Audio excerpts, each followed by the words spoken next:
निकल जाएगा।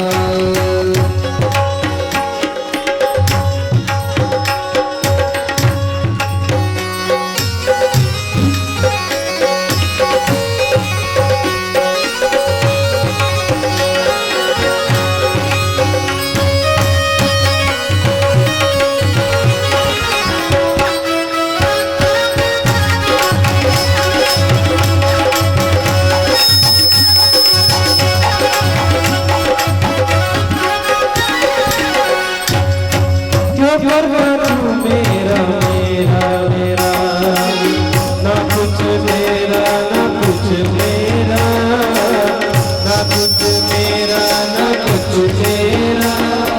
खाली हाथ आया है खाली हाथ जाएगा, खाली हाथ आया खाली हाथ जाएगा। जैसा किया कर्म तूने वैसा ही फल पाएगा, जैसा किया कर्म तूने वैसा ही फल पाएगा। बात प्यारे पछताए जय हो मंदिर से पंछी निकल जाएगा, मंदिर से पंछी निकल जाएगा। जय से पंछी निकल जाएगा, जय से पंछी निकल जाएगा।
भगवान की।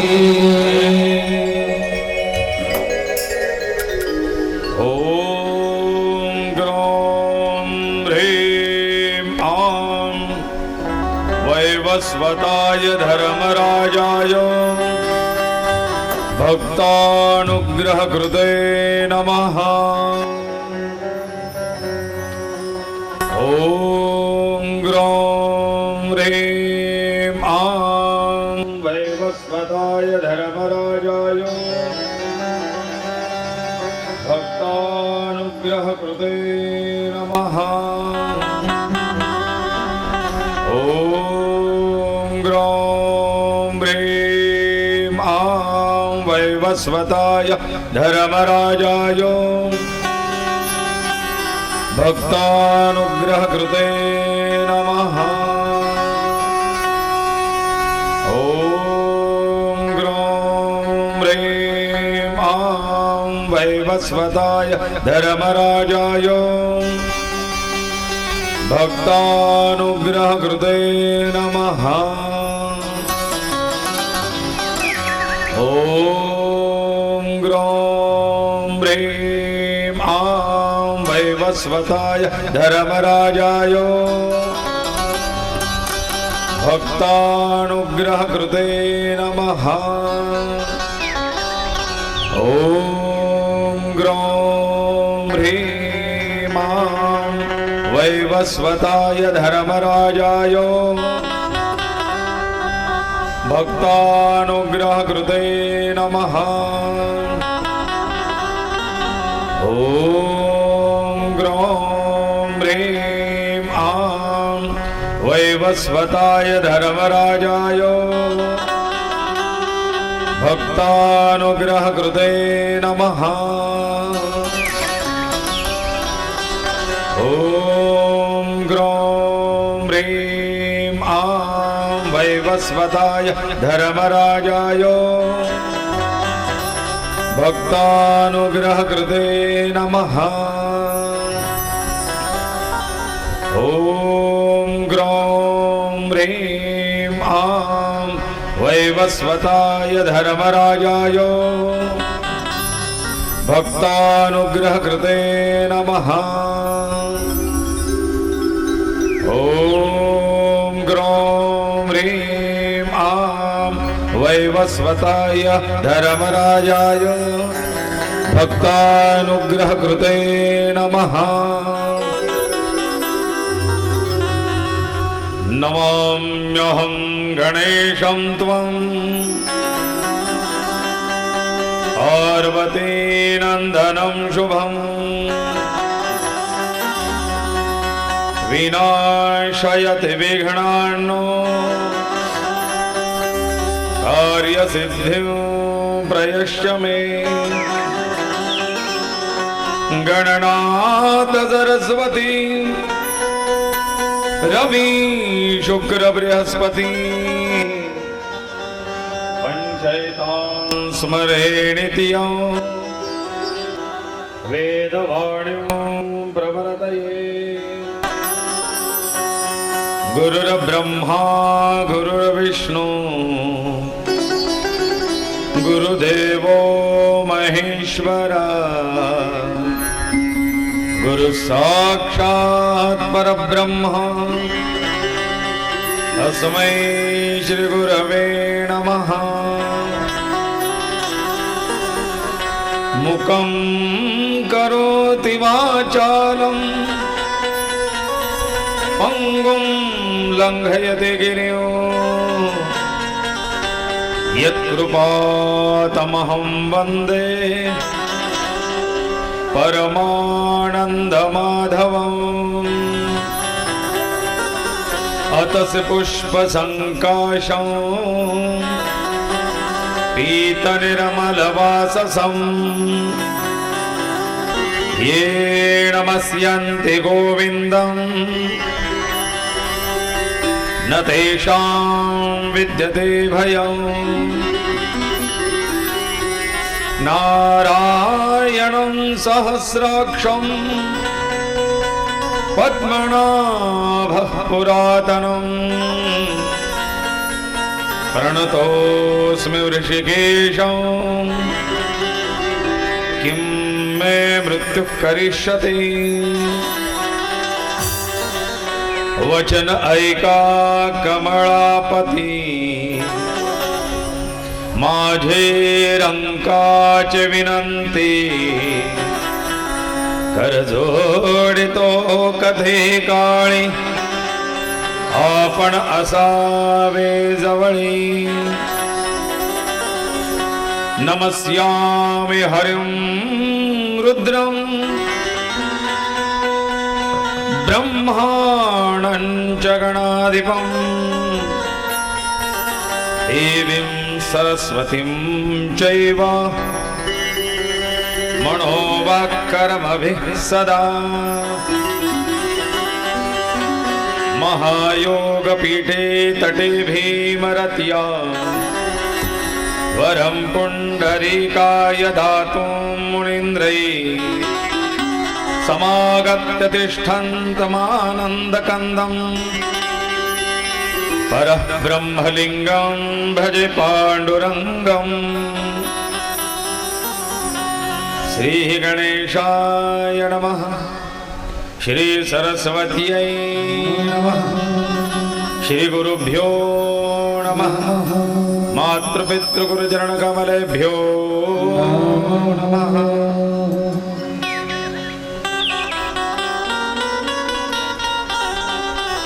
नमामि सद्गुरुं शान्तं सच्चिदानन्दविग्रहं पूर्णब्रह्मपरानन्दम् ईशमानन्दिवल्लभम्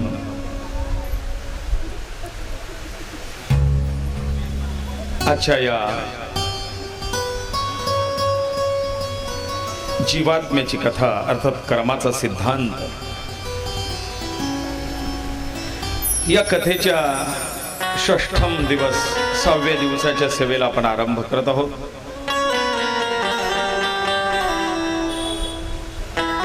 स्वर्गवासी सौ कमलदेवी लक्ष्मण शिरोडे यांच्या षष्ठम पुण्यस्मृती निमित्ताने आरंभिलेल्या या 6व्या कथेच्या 6व्या दिवसाचा भाग 6वा दिवस आज आरंभ करत आहोत.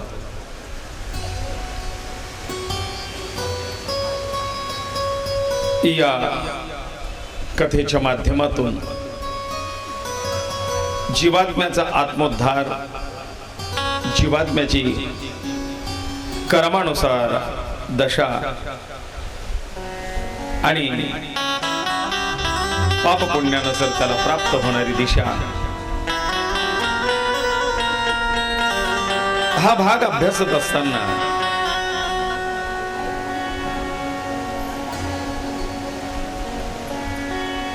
कालच्या दिवशी काय कथाभाग झालेला आहे याबद्दल थोडं चिंतन करून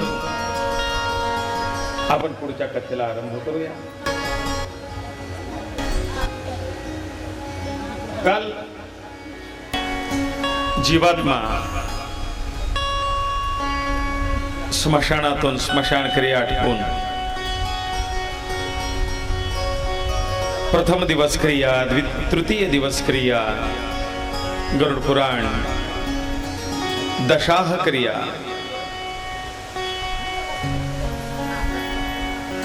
एकादशाह, द्वादशाह, त्रयोदशाह, 11, 12, 13वा या सगळ्या विधींच्या बद्दल आपण माहिती घेत तो जीवात्मा 13व्या दिवशी आपल्या घर परिवारातल्या लोकांचा निरोप घेत ऊर्ध्व दिशेने दक्षिणेच्या महामार्गाला प्रस्थान करतो. त्याचा महामार्गी प्रयाण हा काय 1-2 दिवसाचा प्रवास नाही, हा दीर्घ प्रवास आहे, मोठा प्रवास आहे.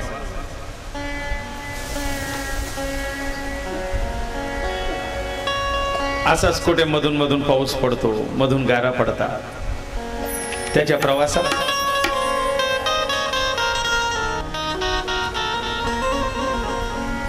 महामार्गे प्रयाण, दिवारात्र बुभुक्षित, दिवस रात्र उपाशी तपाशी तहानेने भुकेने व्याकुळ झालेला तो जीवात्मा घरच्यांच्या आठवणीत आपण केलेल्या पाप पुण्याच्या सगळ्या स्मृती आठवत आणि त्याचा पश्चाताप करत पुढचा मार्ग प्रयाण करत असतो. यमदूत त्याच्याशी संवाद सांगतात की अरे बाबा, आता पश्चाताप करण्यात वेळ नाही, ती पश्चातापाची वेळ निघून गेली. वेळीच तू सावध झाला असतास तर कदाचित ह्या यातना टळाल्या असत्या, परंतु वेळीच सावध होईल तो काय मनुष्य.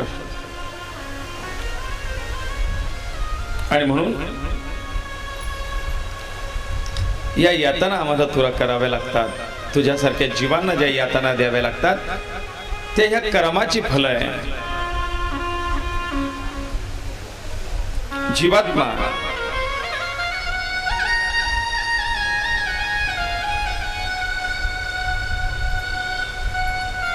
आपण बघितलं त्याचा प्रवास.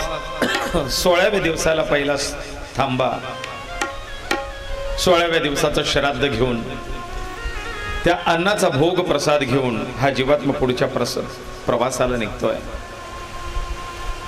नंतर 15 दिवसांनी पुन्हा महिन्याचं पितर, 2 महिन्याचं श्राद्ध, 3 महिन्याचं श्राद्ध, 4 महिन्याचं, 5, 5.5, 6 असं करता करता 6व्या मायसी आपण वैतरणीचं आख्यान काल बघितलं.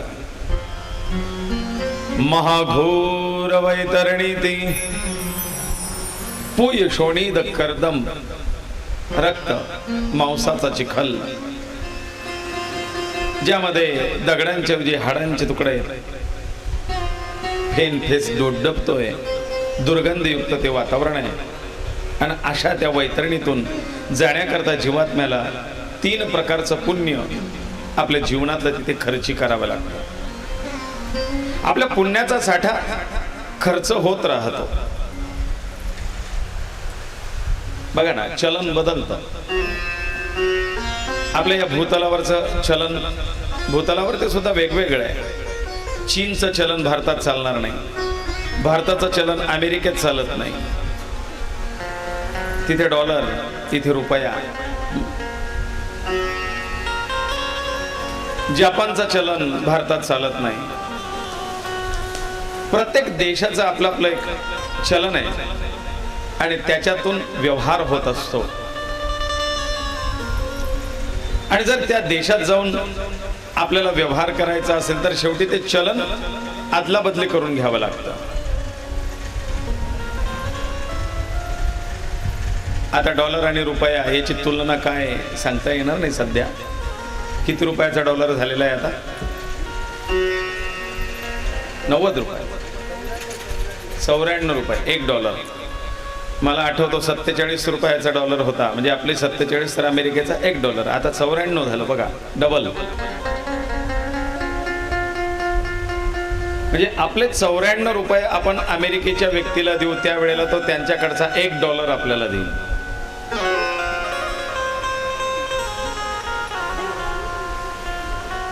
आणि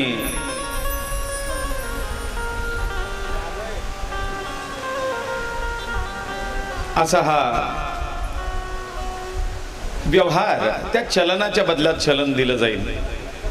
तेवढा पैसा खर्च करायचा, तिथल्या बँकेतून भारतीय चलनाच्या बदल्यात अमेरिकन चलन घ्यायचं आणि मग तो व्यवहार तिकडे आपल्याला करता येईल.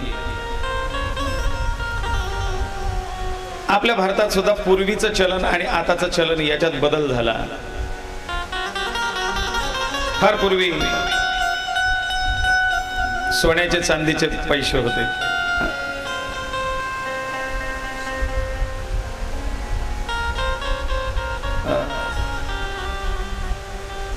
नंतर मग मोहरा, मग नंतर तांब्याचे पैसे आले. हळूहळू ते चलन बदलत गेलं. तांब्याच्या पैशांच्या ऐवजी ते डॉलर. मग आता हे आपले ॲल्युमिनियमचे आले, पितळाचे होते बघा, आताही पितळाचे आहेत, पण ते चलन वेगळं होतं, आताचं चलन वेगळं आहे. मग तेव्हा रुपया नव्हता है ना, आणे, खडकू, गिन्या, ते सगळं पहिलं चलन, त्याचे नावं वेगळे. मग हळूहळू आता रुपया आणि पैसे याच्यात चलन झालं. पण याही पूर्वी धान्यातही व्यवहार व्हायचा. माझ्याकडे जे उत्पन्न आहे, माझ्याकडे जे उत्पादन आहे ते मी तुम्हाला द्यायचं, त्याच्या बदल्यात तुम्ही मला द्यायचं. धान्याच्या बदल्यात मीठ, धान्याच्या बदल्यात किराणा, धान्याच्या बदल्यात तेल, मालाच्या बदल्यात माल, असाही देवाणघेवाणीचा व्यवहार व्हायचा. तसं हे ऊर्ध्वलोकीचं चलन, तिथे पुण्याच्या बदल्यात देवाणघेवाण होते, सत्कर्माच्या बदल्यात देवाणघेवाण होते.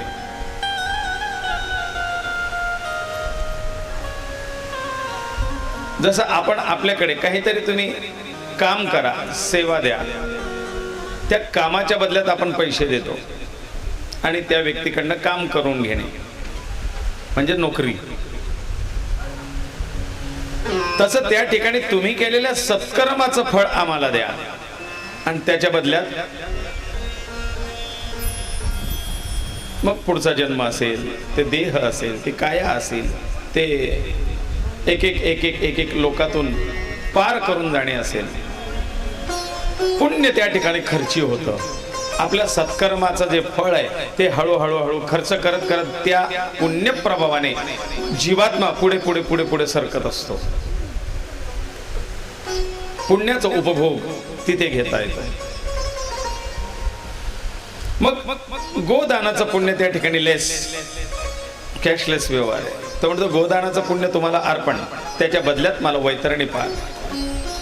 मी कधी ते वस्त्रदान केलेले असतील, ते वस्त्रदानाच्या पुण्यात शीताड्यपुरी त्या ठिकाणी त्याचं संरक्षण, याने कधी वृक्ष संवर्धन, वृक्ष लागवड, वृक्षांची सेवा केलेली असेल, ते वृक्ष त्या ठिकाणी त्याला छाया देतात, त्या ठिकाणी वृक्षांचे उपकार लेस, ते पुण्य त्या ठिकाणी खर्ची होतं आणि ते तुम्हाला सहकार्य करतात.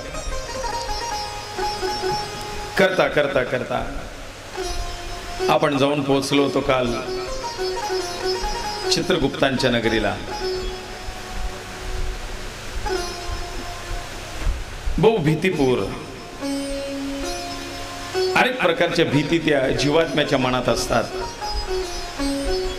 त्याला सगळं ते वातावरण पाहून मनात धडकी भरली, धास्ती भरली, भीती आहे. काय हे नरक आहे.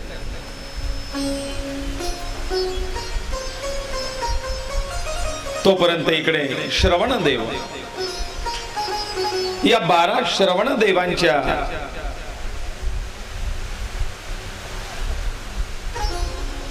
दिवसाचे 12 तास, रात्रीचे 12 तास, 12 महिने, याचं प्रतीक ते श्रवण. आणि ते त्याच्या हिशोबाच्या नुसार चित्रगुप्तांना त्याचा संपूर्ण वृत्तांत देतात. चित्रगुप्त पाप आणि पुण्याची बाजू मांडून मग त्या जीवात्म्याला घेऊन ते यमराजाकडे प्रस्थान करतात. जाता कसे? पूर्ण संवत्सरी धर्मराजपुरीत संयमिनी प्रतिनेती प्रेत.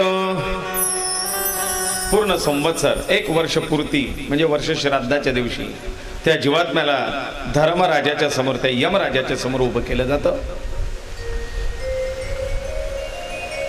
चित्रगुप्तांच्या नगरीपासून यमराजाच्या नगरीपर्यंत जाण्याचा हा जो पंधरवाडा आहे, यमराजाची नगरी एक स्पेशल कळेकोट एक नगरी आहे. त्या नगरीला नाव दिलंय जसं ब्रह्मदैवाची ते ब्रह्मलोक, नारायणाचं वैकुंठ, महादेवाचं कैलाश, त्याप्रमाणे यमराजाच्या नगरीचं नाव आहे. छान त्यांनी आपल्या घराला नाव दिलंय. यमराजाच्या घराचं काय नाव आहे? आवडीने यमराज आपल्या घराला नाव देत आहेत. सांगितलंय भगवान श्रीकृष्णाच्या घराचं नाव, त्यांच्या धामाचं नाव गोलोक. रामरायाचं धाम त्याचं नाव आहे साकेत धाम. मध्ये देवीच्या लोकांचं नाव दिलं होतं, आठवतं का नाही सांगता येत नाही. मणिपूर. आणि आता यमराजाच्या यमनगरीचं नाव आहे, आपण लिहितो कोणी भाग्योदय, जसे इथे शेवंताई निवास. यमराजाच्या आपल्या नगरीचं नाव आहे संयमिनीपुरी. संयमिनीपुरी. संयमिनी प्रति नेति प्राणी. त्या संयमिनी नगरीजवळ नेऊन पोहोचवतात. कंपाऊंड आहे, जणू काही मुख्य द्वार. त्याची लांबी रुंदी रचना सुंदर वर्णन पुराणात येतं. म्हणले त्याचा शतयोजने विस्तार यमनगरीसी. यमनगरी किती? 100 योजन एवढा तिचा विस्तार आहे. लांबी रुंदी 100 गुणिला 100 योजन. 100 योजन लांबी, 100 योजन रुंदी. आता 100 योजन गुणिला 10. आणि या यमनगरीला वेष्टीत हेम प्रकारे सिंत्यासी 4 वेशी पै असती. 4 वेशी आहेत, 4 मुख्य द्वार. त्या द्वारातून प्रवेश आहेत. बघा पंढरपूरच्या पांडुरंगाच्या मंदिराला सुद्धा 4 द्वार आहेत. पूर्वद्वार, दक्षिण द्वार, पश्चिम द्वार, उत्तर द्वार. ही देवनगरीच्या रचनेची पद्धती. आणि म्हणून कदाचित संत म्हणतात जेव्हा नव्हते चराचर त्यावेळेला पंढरपूर होतं, ते काशी होती. ही त्या देवांपासून या देवनगरी आहे. तसे यमनगरीच्या 4 वेशी आहेत, 4 मुख्य द्वार आहेत, प्रवेशद्वार आहेत. रथ्या चत्वार शोभते शाला मयूर हंस चक्रवाक चकोर रावे आणपिकं कदली चंपका चोक जंबू कदंबाच्युतपै. सुंदर सुंदर वृक्ष छाया. तिथला काय तिथे ते कल्पवृक्ष आहेत. तिथला पारिजात कधी न उमेजणारे ते फुलं, स्वर्गलोकीची देवलोकीची. कित्येक अंतरावरती सुगंध यावा अशा फुलांची ती वृक्ष आहेत. दैवी वृक्ष, दैवी पशु पक्षी. अत्यंत शोभे संयमिनी. अत्यंत शोभून दिसते ही यमनगरी संयमिनीपुरी. बघा आपल्याला यमपुरी यमनगरी हा शब्द माहिती आहे, पण संयमिनी हा शब्द माहिती नाही. कारण त्या ज्या 4 रथ्या आहेत त्याच्यापैकी 2 द्वार स्पेशल एंट्रीसाठी आहेत. खास प्रवेश 2 द्वारातून आहे. दक्षिण द्वार आणि उत्तर द्वार. एकीकडून प्रवेश, एकीकडून एक्झिट. प्रवेशाला दक्षिण द्वार आणि उत्तर द्वार असे 2 द्वार प्रवेशाचे आहेत. पूर्व द्वार, पश्चिम द्वार एक्झिट करता ठेवलेले आहेत. मग जे उत्तर द्वाराकडून प्रवेश आहे, उत्तर द्वाराकडून त्या नगरीला नाव दिलेलं आहे संयमिनी. आणि दक्षिण द्वाराकडचा जो आहे त्याला नाव दिलेलं आहे यमपुरी. मग त्याचा फरक आणखीन. धूपा दिवास सर्व सदनी निशिदिनी सर्वदा. इकडे संयमिनीपुरी मध्ये धूपादी सुगंध येतोय. सुंदर टाळ मृदुंगाचा घोष कानावरती येतोय.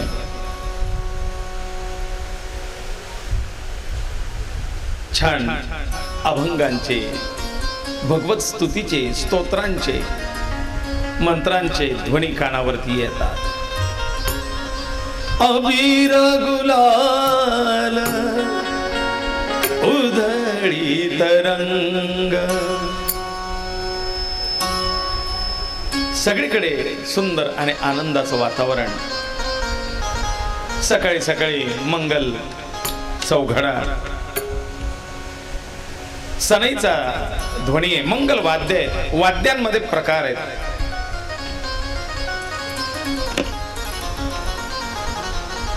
सात्विक भजनाचे पण प्रकार आहेत, सात्विक, राजसी, तामसी. इथे सात्विक भजन चाललंय.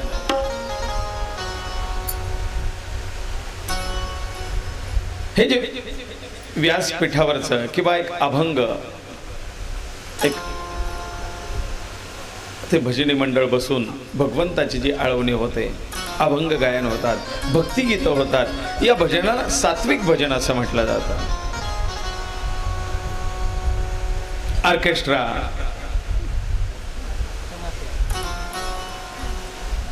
किंवा काल तो येवलेताईंचा कार्यक्रम होता, या भजनाला राजसी भजन असं म्हटलं जातं. आणि असेच भावगीतं, भक्तिगीतं तमाशातही होतात. तिथेही गणपतीची आळवणी होते, त्याला तामसी भजन असं म्हणतात. ते पण भजन आहे.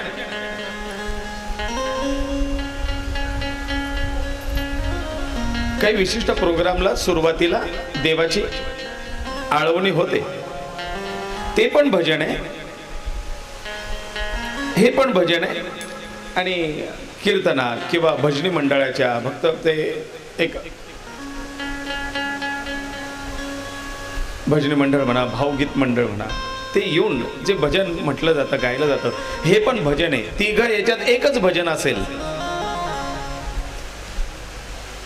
एकच भजन, हे पण गातील, ते पण गातील, ते पण गातील, पण त्या तिघ भजनांमध्ये रंग वेगवेगळा उतरतो. इथे सात्विक रंग उतरतो, इथे राजसी रंग उतरतो, आणि तिकडे तामसी रंग उतरतो. इथे सात्विक वाद्य, तिकडे राजसी वाद्य, तिकडे तामसी वाद्य.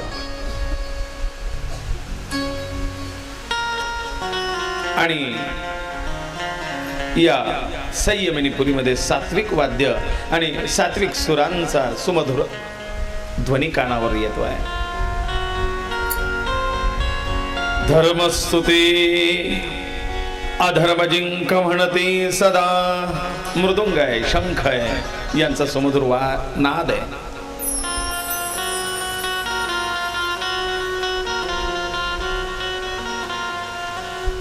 नाथपंथी संप्रदायामध्ये तो चिमटा वाजवला जातो. चिमटा पण ते तामसी वाद्यात येतं.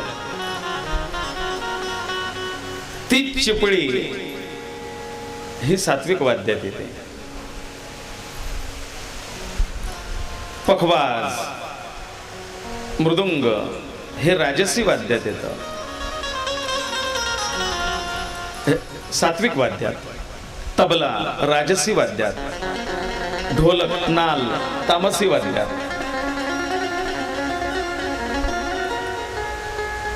चर्मवाद्यातले प्रकार, तंतुवाद्यातले प्रकार, वीणा सात्विक वाद्य, तंबोरा राजसी वाद्य.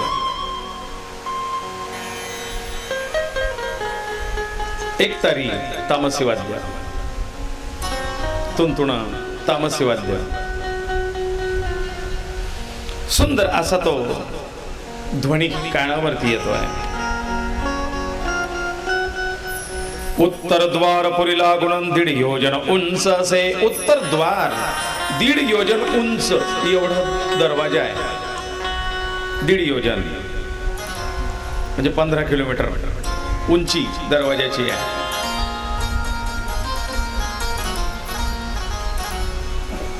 दीड योजन उंच असे, रुंदी असे 1 योजन, 10 किलोमीटर रुंदी आणि 15 किलोमीटर उंची अशा त्या दरवाजाची असे 2 द्वार. दक्षिण द्वार उत्तर द्वार या यमनगरीचे संयमिनीपुरीचे. म्हणजे लोक म्हणताना देव एवढे घेऊन जातो, देवाकडे ठेवायला जागा आहे का नाही बुवा. होलसेल गेट आहे त्याचं. स्वर्ण चित्र कपाटान गोपुरान शत पताकार संकुल सदा. सुशोभित आहे, हिरे माणिक रत्न यांनी सुशोभित ते द्वार आहेत. सुंदर तोरणं लागलेली आहे.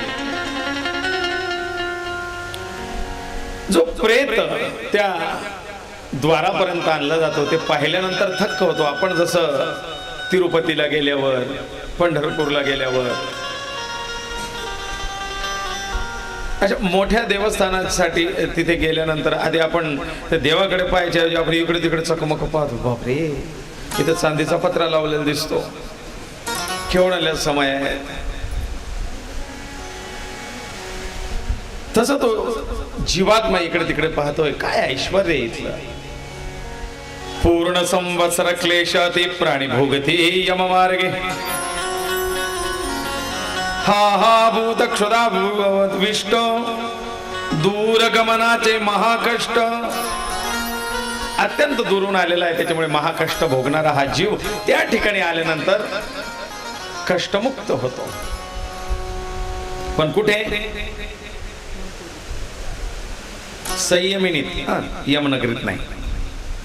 वर्णन संयमिनीपुरीचं चाललंय. उत्तर द्वार आणि दक्षिण द्वार. आता उत्तर द्वाराकडचं सांगतोय. आणि ऐसिया जीवास देखुणी हितैषी ते करुणी शुभवाक्य जीवा लागणी उपदेशोनी आश्वासते. त्या ठिकाणचे देवदूत, त्या संयमिनीपुरीतले दूत या जीवाला शुभवाक्य देऊन आश्वासन देतात. काळजी करू नका, तुम्ही आता इथपर्यंत पोहोचलाय, पुढचा सुद्धा धर्मोचित न्याय होईल. सावकाश बसा, देवाचं दर्शन आता होईलच.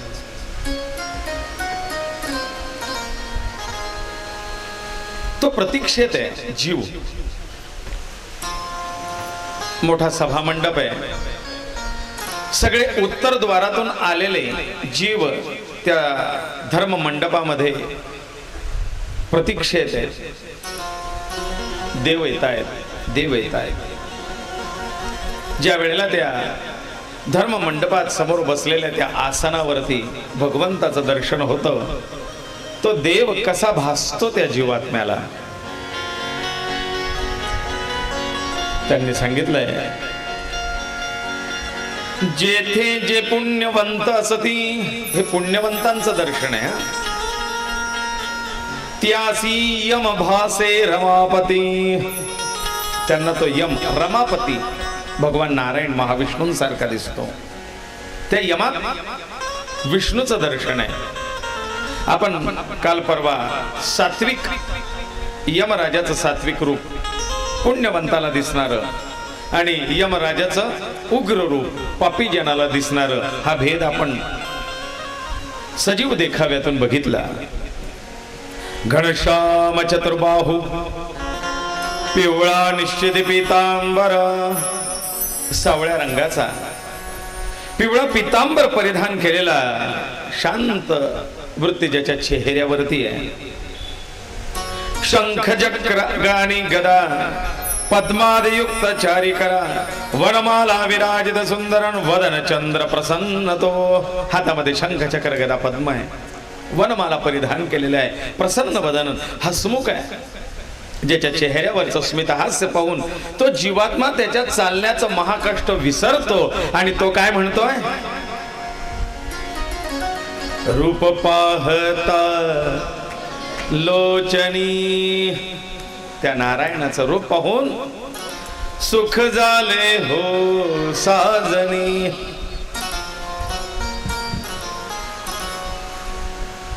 मी माझ्या चालण्याचं कष्ट विसरलो आणि मला सुख वाटतंय.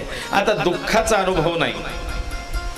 30-30, 40-40 तास बारीत उभं राहून फक्त एका क्षणाभरा करता पांडुरंगाच्या समोर हा निष्ठावंत वारकरी उभा राहतो. डोळे भरून त्या पांडुरंगाला पाहिलं की नाही पाहिलं तोपर्यंत पटकन बाजूला काढलं जातं.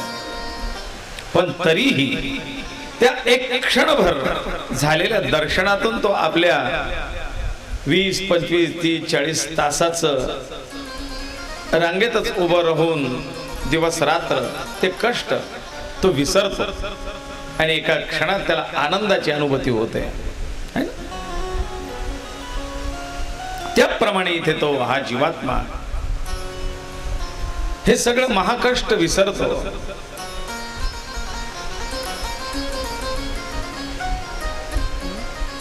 पाहून प्राणी नमस्कार घालून या स्तुती अपार रक्षी निरंतर ऐसे वदते.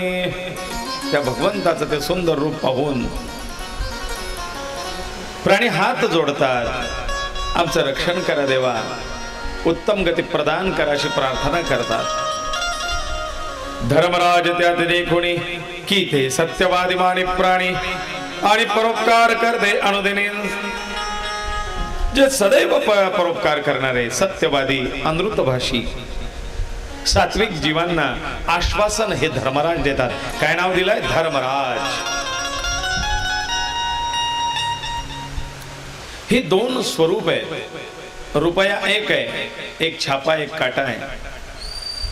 एक धर्मराज स्वरूप आहे पुण्यवंतांकरता आणि यमराज स्वरूप आहे पापी जनांकरता.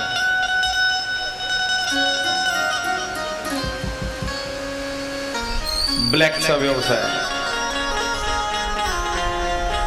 2 नंबरचा धंदा आहे. चोरून लपून वाळूचा उपसा आहे. चंदन तस्करी आहे. काही ना काहीतरी असं असेल तर पोलीस गाडी पाहिली की त्याला आधी थडकी भरते. धाड तर नाही पडते बुवा.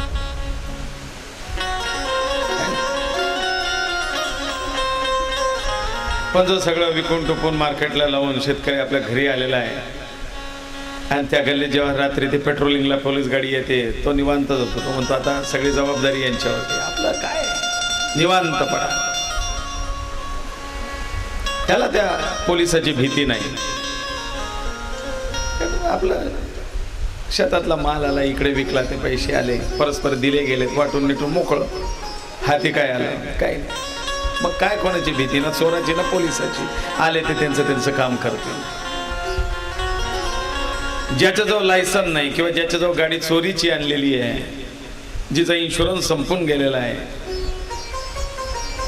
तो ट्रॅफिक पोलीस किंवा आरटीओची गाडी पाहून इकडून तिकडून मार्ग शोधेल. इकडून जाऊ का तिकडून जाऊ, जेणेकरून यांची नजर माझ्यावर पडणार नाही.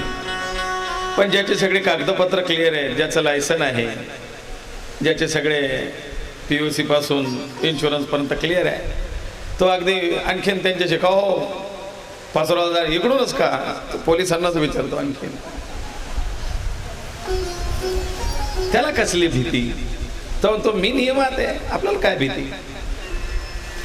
तसा जो पुण्यवंत आहे, पुण्यवंत त्याच महाराज ते यमालाच पाहतात, पण त्याच्यात त्यांना धर्मराज दिसतात जो त्यांचं रक्षण करताय. पोलीस काय सदरक्षणाय खलनिग्रहणाय. पोलीस माझ्या रक्षणा करतायत हा भाव त्याच्या मनात येतो, जो नीतीने न्यायाने नियमाने चाललाय, कायद्याच्या कक्षेत आहे, त्याला पोलीस संरक्षक आहे. पण जो कुठेतरी गुन्हेगारीने लडबडलाय, जो काहीतरी मार्ग चुकलाय, त्याला तोच पोलीस भक्षक वाटणार, त्याची भीती त्याच्या मनात बसणार. तसा हा जो पापी आहे त्याला तोच धर्मराज यमराजाच्या स्वरूपात दिसतो आणि त्याला भीती वाटते की हा आता पकडेल आणि पुढे काय दंड देतो सांगता येत नाही. आता तो जीव काय म्हणले? गुरुसेवा अनेक जे करती. प्रियवादी गुरुसेवा करणारे, भगवत पूजन अध्यात्माचा मार्ग स्वीकारणारे, देवपूजा निरंतर जे करते, पंचयज्ञ आचरते, देवपूजा पंचमहायज्ञ करणारे, तुलसी करती नित्य सेवा, नित्य तुळशीची सेवा करणारे, गोसेवा करणारे, भूदेव संत पादोदक सेवती, आपल्या गुरूंची, संतांची, भूदेवाची, देवा ब्राह्मणाची पाद्यपूजा, पाद्य सेवा करणारे, परपीडा निवारक दांत, दुसऱ्याची पीडा समजून त्याला पीडा मुक्त करण्याकरता सहकार्य करणारे, दांत दान करणारे, अभ्यसनी शांत जे प्राणी, निर्व्यसनी आणि मनाने वृत्तीने शांत असणारे, करते भूमिदान तैसे जी करती कपिलादान, वेदांत आणि पुराण श्रवण तीर्थस्नान आदरे करते, जे भूमिदान करणारे, गोदान करणारे किंवा कथा पुराण नित्य श्रवण करणारे आहेत, जे नित्य तीर्थस्नान करणारे आहेत, शिवपूजा परायण, शिवाची पूजा करणारे, विष्णूची पूजा करणारे, शाक अन्न जलदान, अन्न पाण्याची दान सेवा करणारे, अन्नदान करणारे, जलदान करणारे, तक्रारी गोरसदान वनिता नंदना जे करते, गोरसाचं दान, दूध, दही, ताक, तूप, गाईपासून मिळणारे जे पदार्थ आहेत, शेण, गोमूत्र, याच्यापासून सगळ्या याचं दान करणारे, हे सुद्धा या कॅटेगरीत आहेत. असे काही लोक आमचे या हरणखेडकर विवेक काकांकडे एक पातोंड्याची व्यक्ती येते, त्याची गोशाळा आहे, गाई सांभाळ.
वैसा ही फल पाएगा, जैसा किया कर्म तूने वैसा ही फल पाएगा, बात प्यारे पछताए, जय हो कमरे से पंछी निकल जाएगा, कमरे से पंछी निकल जाएगा, जैसे पंछी निकल जाएगा, जैसे पंछी निकल जाएगा।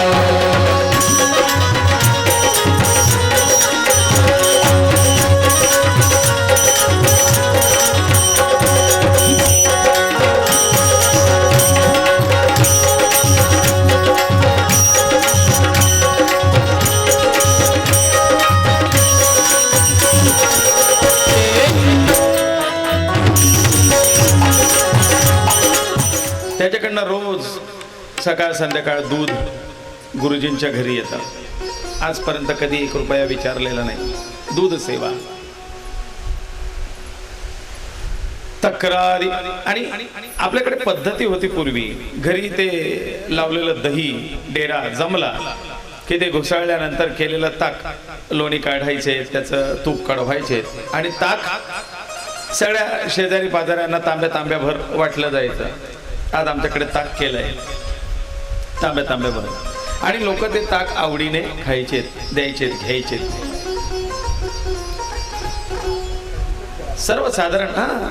सर्वसाधारण परिस्थिती असायची. त्याच्यामुळे ते मिळालेलं ताक सुद्धा फार आवडीने लोक स्वीकारायचे, आनंद व्हायचा. आता ते विकत घ्यावं लागतं. गरुड पुराण तेच तर सांगतं. खरा मिठाचा, गोरसाचा याची विक्री होत नव्हती पूर्वी. मीठ विकलं जात नव्हतं. मग द्यायचंच नाही का? हो, पण अन्नधान्याच्या बदल्यात त्याचा व्यवहार, पैसा म्हणून, विक्री म्हणून नाही. मी तुम्हाला धान्य देतो, तुम्ही मला मीठ द्या, आदला बदली, विकत म्हणून नाही. आणि म्हणून ते गाईचं सुद्धा व्यायल्यानंतर ते चिकाचं दूध दिलं तर त्याच्याही बदल्यात घेणारा तो तांब्यात भरून धान्य देत होता. नको ते गोमातेचं दूध आम्हाला फुकट नको, काहीतरी धान्य. पूर्वी असायचं, गाय व्यायली 2 दिवसाची 3 दिवसाची, घ्या आमच्याकडे चिकाचं दूध आहे, पातोळ्या करून खा, खिरूज घ्या, ते द्यायचे. आणि मग त्या व्यायलेल्या गाईला काहीतरी आहार म्हणून आपल्याकडची मंडळीमध्ये त्याच्यात बाजरी वगैरे भरून द्यायची, जी बाजरी शिजवून त्याचा तो घास केला जायचा गाईला खायला, जो पौष्टिक गुळ बाजरीचा, तिला पौष्टिकपणा मिळायचा. म्हणजे तिचे उपकार फुकट, कारण त्या दुधावरती अधिकार तिच्या वासराचा आहे. आपण तिचं ते दूध घेणार आहे, तिच्या बाळाच्या वाटचं, मग त्या बदल्यात नको का काही.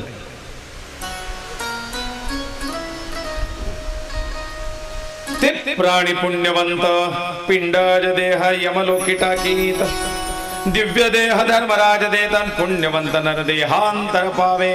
हे असे पुण्यवंत,